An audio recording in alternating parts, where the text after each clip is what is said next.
चीन ने अमेरिका के सभी स्टेट्स में नागरिकों को पहले पैकेट्स भेजने शुरू किए। अड़ी में आप उसको देख चुके हैं कि उसमें कैसे उसने बीजों को भेजा था। सुमित, मैं आपको इनवाइट करूंगा, आप भी यहां पर आए।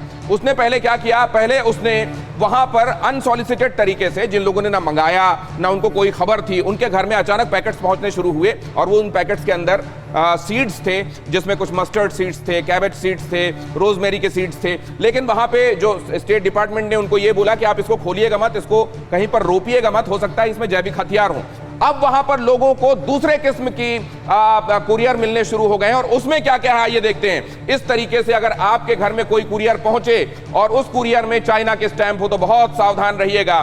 देखिए अब जो वो भेज रहा है उसमें किस्म किस्म की चीजें हैं। मसलन किसी में आपको रे-बैन का नकली गॉगल मिलेगा, मसलन किसी में आपको इस्तेमाल शुदा जुराबें मिलेंगी, मसलन किसी में आपको मास्क मिलेगा और वो मास्क जो होगा वो आप समझ सकते हैं कितना सुरक्षित होगा। किसी में की चेन मिलेगी, किसी में आपको विसिल मिलेगी, वो जो सर्कस में इस्तेमाल होती है प्लास्टिक वाली विसिल, इस तरीके की चीजें, इस तरीके के धागे, ये सब मिल रहा है वहां लोगों को। और लोगों ने जब इस बारे में अपने वहां पर अथॉरिटीज को इत्तला किया तो वो लोग कह रहे हैं कि बहुत सावधान रहिए। देखिए यही कहते हैं कि आने वाले में ये चीन की कुछ ऐसी स्ट्रैटेजीज हैं या फिर चालबाजियां हैं जिसको चीन लगभग अडॉप्ट। चीन कभी भी जंग नहीं लड़ता, आप ये मान के चलिए चीन ने आज तक भी कोई जंग नहीं लड़ी, लेकिन इस तरीके के ऑपरेशन से, इस तरीके की हरकतें चीन से पूरी दुनिया वाकिफ है। और अगर आप कहा जा रहा है कि एक नजरिया यह भी है कि ब्रशिंग स्कैम हो सकता है, जिसमें क्या करते हैं लोग कि अपने प्रोडक्ट्स को पहले गुमनाम जगहों पर पोस्ट कर देते हैं, भेज देते हैं और उसके बाद अपने मन से रिव्यू छाप के इंटरनेट पे डाल देते हैं ताकि उनके प्रोडक्ट्स को पहले वो ये कहें कि देखिए हमने भेजा था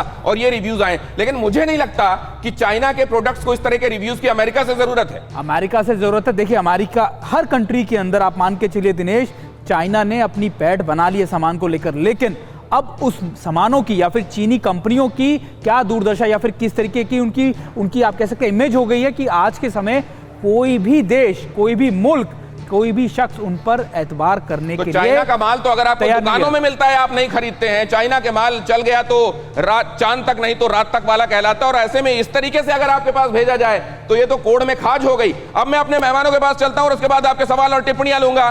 सबसे पहले के सिन्हा साहब, आप ही से मैं समझना चाहता हूं कि जो किसी भी हद तक उतारू हो चीन, क्या इस बात में कोई अंदेशा फिर रह जाता है कि ये पैकेट्स भी अपने आप में कोई षड्यंत्र समेटे हुए होंगे? देखिए इसके दो पहलू हैं। पहला तो आपने बताया कि ब्रशिंग स्कैम की बात चाइना ने ही उठाई है, ये ब्रशिंग स्कैम का हिस्सा नहीं है। जो मानते हैं इस तरह की जो ट्रांजैक्शंस होती है विदाउट वॉइस, इनवॉइस के बिल। बट सबसे बड़ी बात जो है, जो सीड को लेकर के आई है और उसका कुछ प्रमाण मिला है। जो सीडें आई थी वो एक, देखिए चाइना के अंदर में सबसे बड़ा जो अभी चल रहा है, क्योंकि उनमें 60% उनके पास खाने की जो है किल्लत पड़ने वाली है।